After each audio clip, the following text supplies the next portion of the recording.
Bom dia, turma do nono ano, tudo bem? Bom, essa semana nós vamos ter duas atividades, certo? Uma atividade de produção textual e outra atividade no caderno de gramática.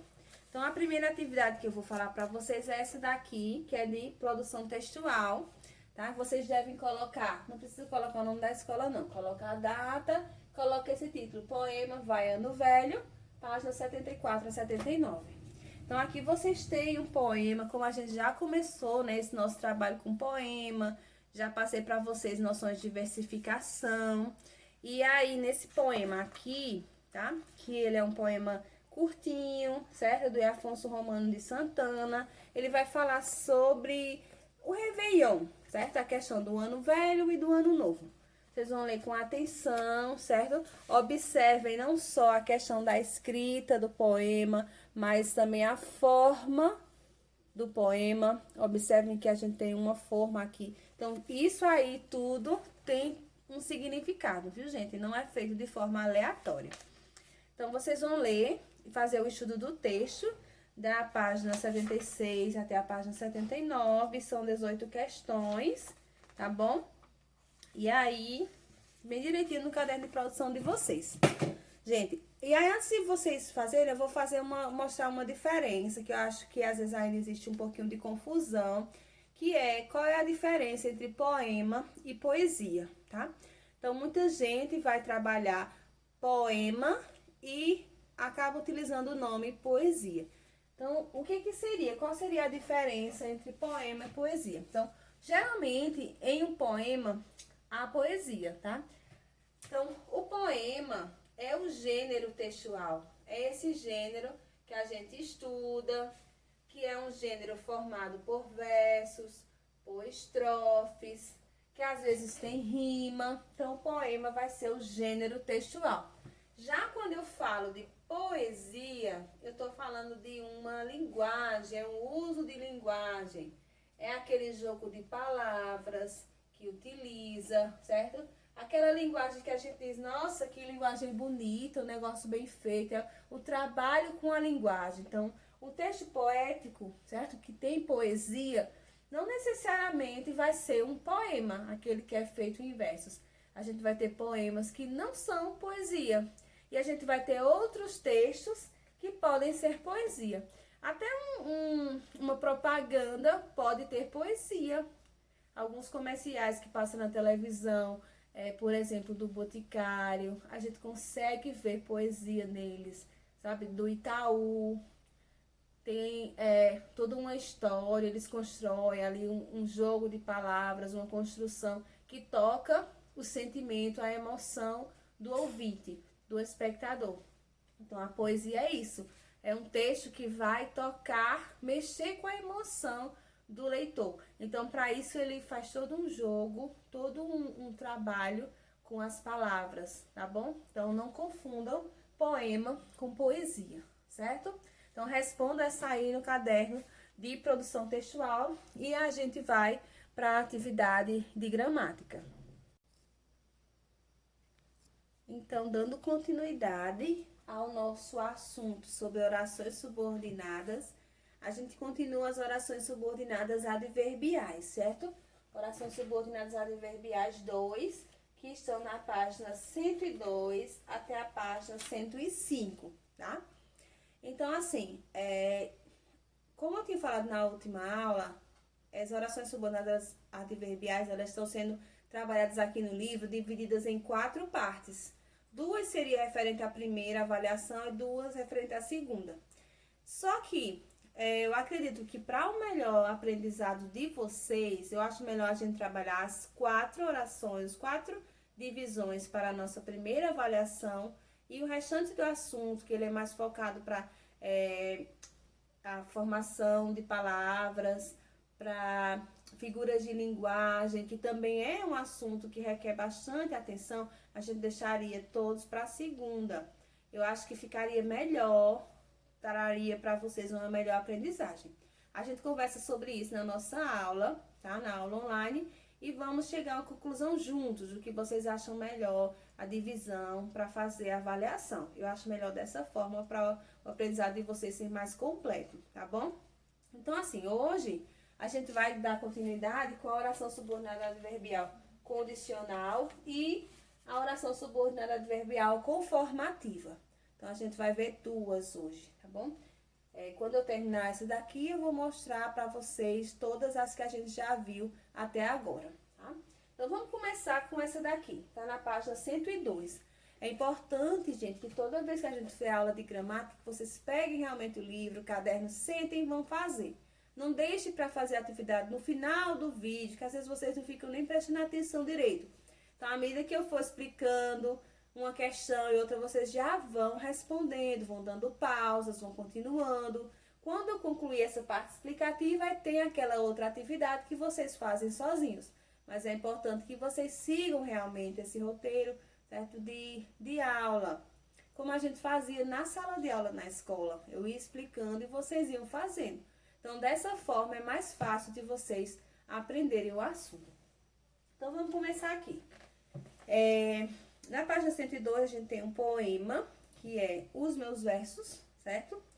E diz assim: rasga esses versos que eu te fiz, amor, deita-os ao nada, ao pó, ao esquecimento, que a cinza os cubra, que os arraste o vento, que a tempestade os leve aonde for.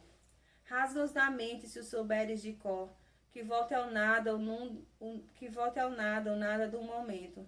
Julguei-me grande pelo sentimento, e pelo orgulho ainda sou maior. Tanto verso já disse o que eu sonhei, tantos penaram já o que eu penei. Asas que passam, todo mundo as sente. Rasgas os meus versos, pobre endoidecida, como se um grande amor cá nesta vida não fosse o mesmo amor de toda a gente.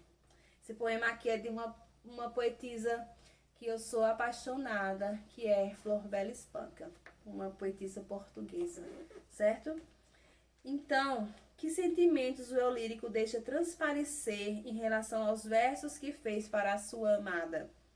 E aí vocês vão dizer que sentimentos essa pessoa aqui que está falando, né, está sentindo nesse momento. Lembrando que o eu lírico não é a mesma pessoa, o autor, né, não é Flor Bela Espanca, é um personagem que ela cria para falar no poema. E o que pode ter provocado esses sentimentos nesse eu lírico? Então, vocês vão colocar isso na letra A, tá? Eu vou copiar aqui na frase um trechinho que a gente tem aqui na letra B. Olha só. Rasga-os na mente se os souberes de cor. Tá perguntando aqui se ele é formado por um período simples ou composto. Então, vocês vão dizer e vão explicar por quê, tá? Depois, na letra C, diz assim: qual das orações desse período é a principal? E qual indica a condição para que o fato expresso na oração principal ocorra? Então, a gente vai chegando no sentido que é uma oração subordinada adverbial condicional. Ela vai expressar uma condição, certo, gente? Então, por exemplo, eu digo assim, ó. Se eu quiser,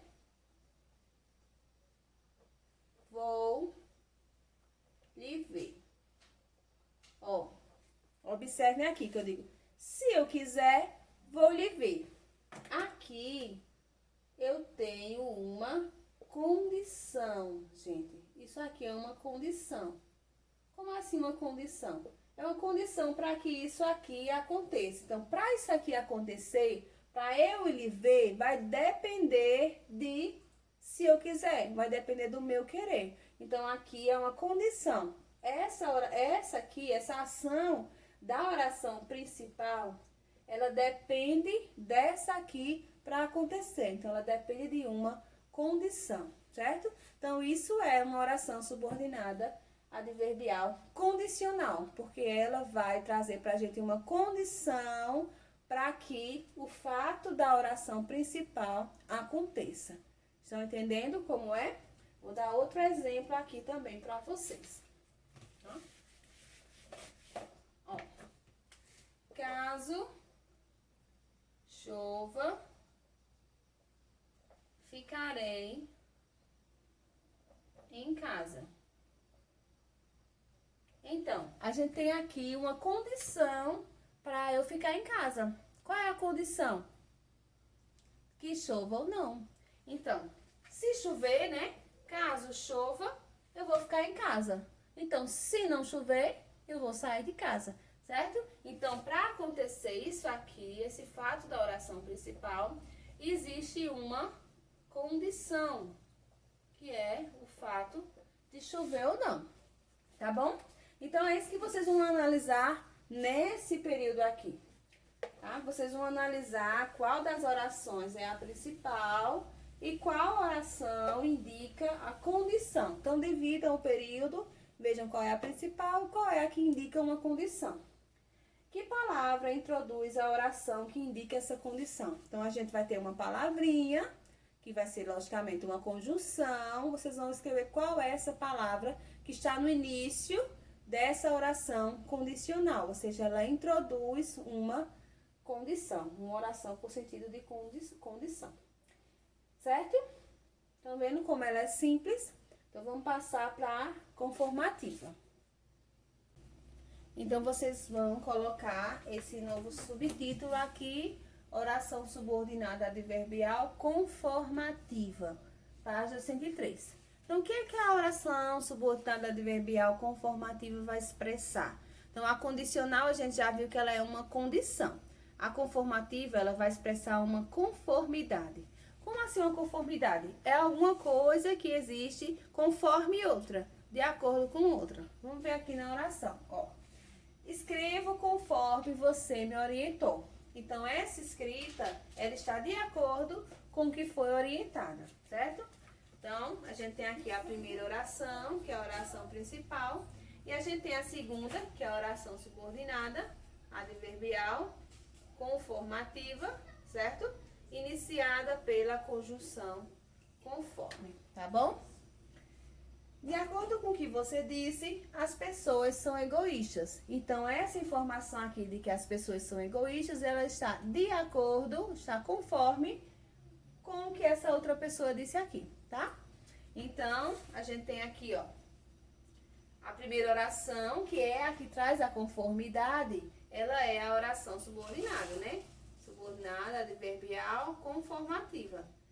Introduzida aqui, ó, por essa locução conjuntiva, de acordo, tá? E aqui, essa segunda vai ser a nossa oração principal, porque ela não é iniciada com uma conjunção, certo? Aqui, é de acordo com locução conjuntiva, de acordo com, tá bom? Então, vamos ver aqui na atividade o que é que ela vai falar. Então, lembrando que conformativo vai expressar uma conformidade. A primeira oração, ela vai estar de acordo com a segunda, tá? A gente tem aqui um texto, que é um texto narrativo. Eu não vou ler para a gente ter um pouquinho mais de agilidade. Vocês leiam aí com calma na casa de vocês. Pergunta o seguinte: por que o narrador lamenta não ser criança? Então, vocês vão explicar aí de acordo com o texto. E aí tem um trechinho que diz: entretenho-me a tecer musicais as minhas queixas e a arranjar meus sonhos conforme me parece melhor a minha ideia de os achar belos. Então, nesse trechinho que está em destaque, que é conforme me parece melhor a minha ideia, vocês estão vendo aí no livro, que sentido a oração subordinada exerce em relação às orações anteriores? Então, essa aqui está destacada, ela tem que sentido? É o sentido de condição? É o sentido de conformidade? Ou é o sentido de tempo? Então, vocês marcam aí, copiam, né, a resposta certa. Que palavra é responsável por ligar as orações e estabelecer a relação de sentido entre elas? Então, copia aí com essa palavra que liga e traz esse sentido de conformidade. Que classificação ela recebe? Lembrando que ela vai ser uma conjunção, né? Você já sabe, mas sempre é uma conjunção subordinativa, o quê? Tá? E aí vocês vão colocar de acordo com a classificação, tá bom? E aí vocês vão responder a atividade da página 104 e 105 por uma linha, tá? Colocar aí atividades e respondam essas 5 questões que são referentes às orações condicionais conformativas. Então, deixa eu mostrar aqui para vocês quais foram as que a gente viu até agora. Então, foram essas aqui as orações subordinadas adverbiais que nós já estudamos até agora. Estudamos 5, tá bom? E assim, são 9. A gente ainda tem 4 para estudar. Então, olha só. Primeiro, a gente estudou a causal, que é aquela que vai indicar uma causa, né? Um motivo, uma razão. A final, que vai indicar uma finalidade, um objetivo. A comparativa, né, que estabelece uma comparação entre dois elementos. A condicional, que nós vimos hoje, que vai expressar uma condição para que a oração, o fato da oração principal, ela aconteça. E a conformativa, que vai expressar uma conformidade de ações entre a oração principal e a oração subordinada. São ações que estão de acordo, né? A oração subordinada estará de acordo com a oração principal, tá bom? Então, são essas, a gente dá continuidade ainda na próxima semana com novos temas, tá bom? Então, tchau, a gente se vê durante a semana, tá bom? Nas nossas videoconferências, para tirar todas as dúvidas e a gente dando continuidade aos nossos assuntos, tá bom? Tchau, tchau!